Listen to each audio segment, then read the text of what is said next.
तो अगर तुम भी ऐसा सोचते हो ना तो फायर टीवी कभी मत लेना, नहीं तो सिर्फ आपके पैसे वेस्ट होंगे और ये कुछ चला भी नहीं पाएगा।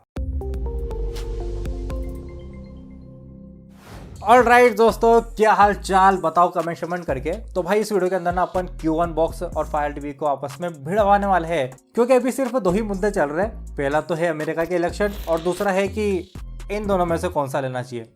वैसे भाई साहब एक बात बताओ, दूसरा पॉइंट ज़्यादा अच्छा है क्योंकि तुम्हारे प्यारे प्यारे कमेंट मुझे मिले कि इन दोनों बॉक्स का कंपैरिजन करो। तो इस वीडियो के अंदर भाई मैं तुम्हें कंप्लीट डिटेल बताऊंगा कि तुम्हें यहाँ पे Q1 बॉक्स से लेना चाहिए या फायर टीवी तुम्हारे सारा काम करके दे देगी। क्योंकि अगर मैं प्राइस की बात करूँ ना तो ऑलमोस्ट इन दोनों की प्राइस ना सेम है, ज़्यादा डिफरेंस है नहीं। और देखते कौन सा सही रहेगा आपके लिए। लेकिन उससे पहले चैनल पर पहली बार आओ तो सब्सक्राइब कर देना और इस वीडियो को लाइक है अपन ने 1000 रखा है तो फटाफट से लाइक करवा दो और जो मेरा टारगेट है ना लाइक का उसको पूरा करवा देना यार। अब इन दोनों के जो डिज़ाइन है उन दोनों में ना जमीन आसमान का अंतर है। लेकिन डिज़ाइन के बारे में बताने से पहले मैं एक बात बता दूं, ये जो अपना Q1 बॉक्स है ना, इससे सस्ता, इससे पावरफुल, इससे प्रीमियम एंड्रॉइड बॉक्स ना तो मैंने आज तक देखा है और ना शायद आपने देखा होगा। क्योंकि ये सिर्फ 1700 रुपये का एंड्रॉइड बॉक्स है और इसके अंदर अपने को इतनी कमाल की चीज़ें मिलती है जिसने तो भाई मेरा दिमाग हिला दिया था। तो यहाँ पे जो Q1 बॉक्स है ना बेसिकली ये एक एंड्रॉइड बॉक्स है या फिर अपन बोल सकते हैं कि ये एंड्रॉइड सेटअप बॉक्स है।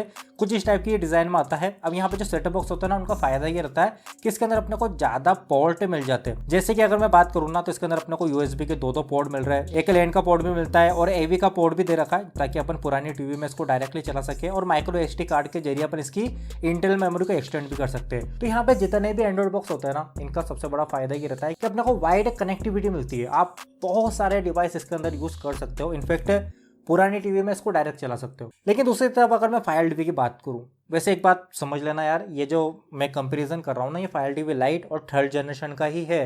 आप ऐसा मत सोचना कि Q1 के साथ मैं 4K को कंपेयर कर रहा हूं। हाँ ये जरूर 4K डिवाइस है लेकिन ये सिर्फ डेमो के लिए रख रखा है क्योंकि एक्चुअल में फायर टीवी लाइट तो मेरी LED के अंदर यूज हो रहा है। तो एक बार फिर रिपीट कर रहा हूँ, अपना जो Q1 बॉक्स है ना इसको मैं कंपेयर कर रहा हूँ फायर टीवी लाइट या थर्ड जनरेशन के साथ। ठीक है, यहाँ तक आ गई बात समझ में।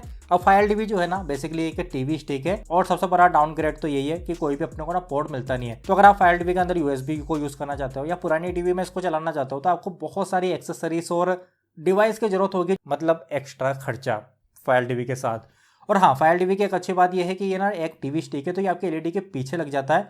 तो उस मामले में जो आपके LED का सेटअप होता है ना थोड़ा सा क्लीन रहता है। एंड अगेन अगर मैं फायर टीवी की बात करूँ तो ये काफ़ी कॉम्पैक्ट है, छोटी साइज में आ जाती है। और दूसरी तरफ जो एंड्रॉइड बॉक्स है ना थोड़ा सा यहाँ पे बड़ा रहता है, ये तो फिर भी छोटा है, इससे बड़े बड़े एंड्रॉइड बॉक्स के भी मैंने रिव्यू कर रखे हैं। तो अगर मैं डिज़ाइन की बात करूँ तो यहाँ पे जो Q1 बॉक्स है ना उसको यहाँ पे 10 में से 8 नंबर मिलते हैं और फायर टीवी को 10 में से सिर्फ 4 नंबर ही मिलेंगे क्योंकि इसके अंदर कोई भी पोर्ट है ही नहीं।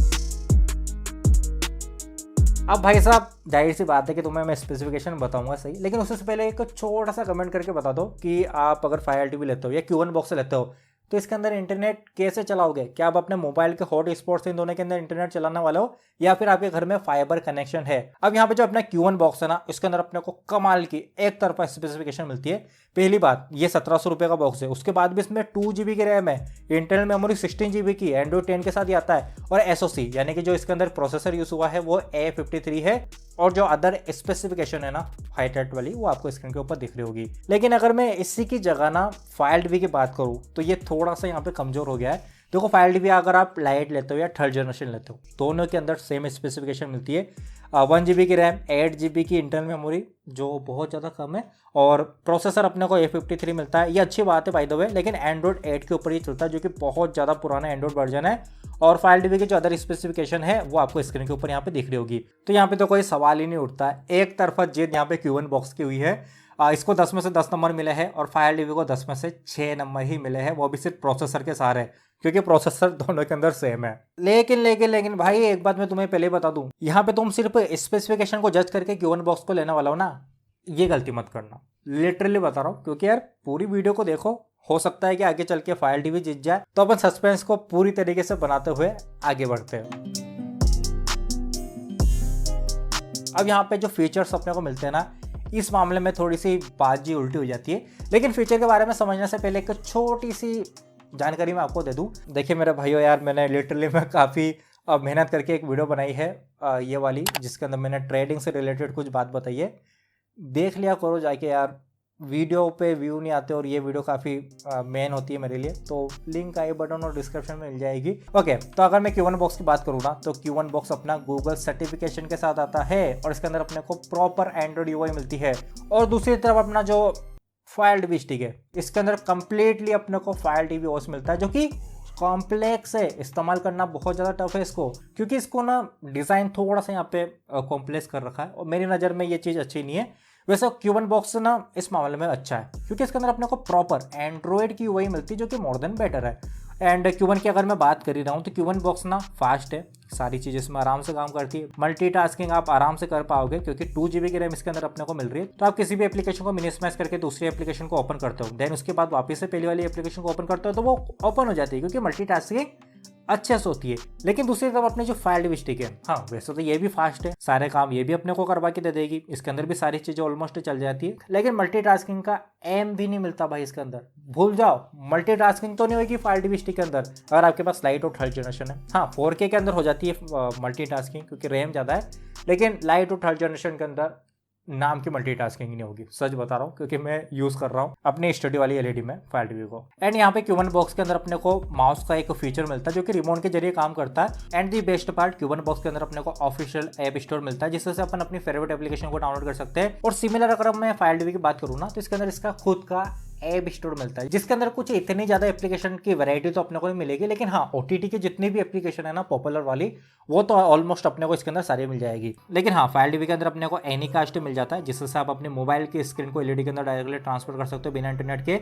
और जियो टीवी की अगर मैं बात करूँ, तो जियो टीवी फायर टीवी के अंदर भी काम करती है, टीवी मेट को भी आप यूज़ कर सकते हो फायर टीवी के अंदर, टीवी चैनल को फ्री में देखने के लिए। लेकिन हाँ एक बात ध्यान रखना, फायर टीवी लाइट और थर्ड जनरेशन मैक्सिमम यहाँ पे 1080p को ही सपोर्ट कर सकता है HDR के साथ, ये 4K नहीं है। अगर आप 4K एलईडी में इसको चलाओगे तो कोई सेंस नहीं बनेगा उस बात का, इस बात को ध्यान रखना कि ये सिर्फ FHD है और ये अपना 4K है।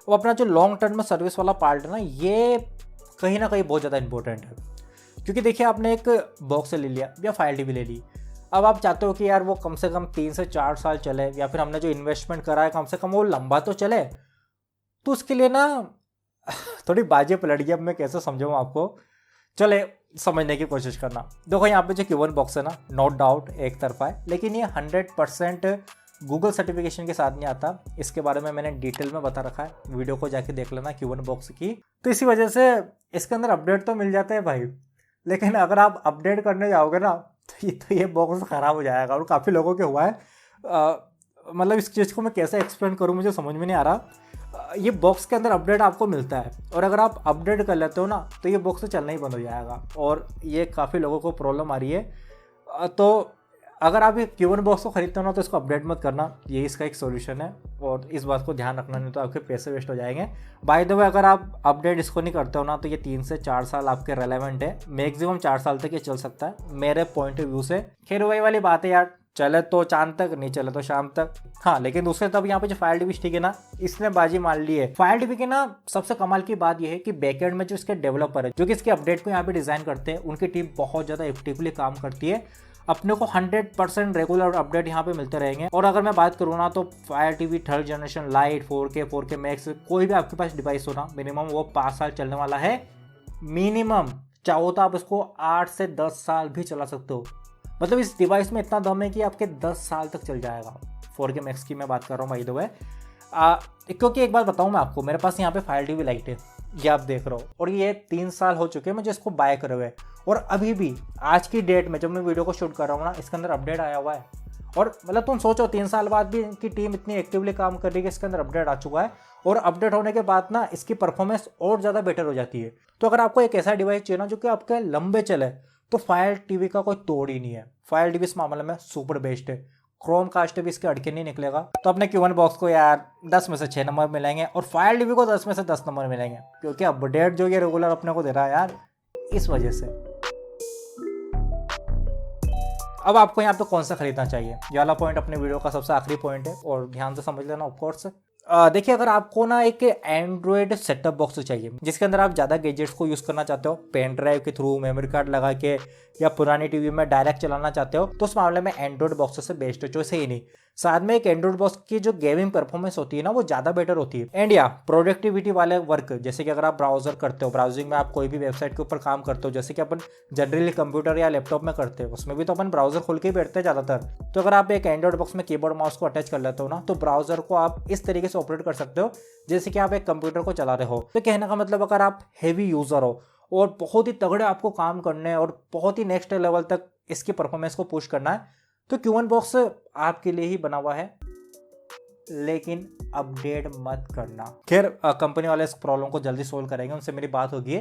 इसके अंदर एक और अपडेट यहाँ पे रोल आउट होगा, उसको अपडेट करने के बाद आपकी प्रॉब्लम सोल्व हो जाएगी। लेकिन जो लोग नए लेने वाले हैं ना, वो अपडेट मत करना, और जिन लोगों के पास ऑलरेडी अपडेट आ चुके हैं वो भी अपडेट मत करना। और दूसरी तरफ अपना जो फायर टीवी है, ये ना एक स्ट्रीमिंग स्टिक है, ना कि एंड्रॉइड बॉक्स है। दोनों में बहुत ज़्यादा डिफरेंस है, तभी तो ये इतनी ज़्यादा पतली है। जैसे कि मान के चलो अपन नेटफ्लिक्स चला रहे हैं, अमेजॉन प्राइम के अंदर शो देख रहे हैं, सोनी लियो G5 इनको अपन यूज़ कर रहे हैं। तो बेसिकली टीवी देखना इन एप्लीकेशन के जरिए उसको स्ट्रीमिंग बोला जाता है। मतलब आप किसी भी चीज़ को देख रहे हो, स्ट्रीम कर रहे हो। तो अगर आपको उस काम के लिए चाहिए जिसमें सिर्फ आप 3 से 4 एप्लीकेशन को यूज़ कर सको, वो भी OTT वाली ज़्यादातर, तो फायर टीवी आप ले सकते हो। और जहाँ तक प्राइस की बात हो ही रही ना, तो वैसे Q1 एंड्रॉइड बॉक्स यहाँ पे 2000 रुपये का लिस्टेड है। लेकिन अगर आपके पास GST की नंबर है और GST को आप क्लेम कर लेते हो, तो ये एंड्रॉइड बॉक्स आपको 1700 रुपये में भी मिल सकता है। वैसे इस बारे में मैंने अपनी वाली वीडियो में बता रखा है, जाके देख लेना। और दूसरी तरफ जो अपनी फायर टीवी स्टिक है ना, अगर आप लाइट को लेना चाहते हो, तो अभी तो उसकी प्राइस देखो 3500 रुपये चल रही, जो कि हद से ज़्यादा है।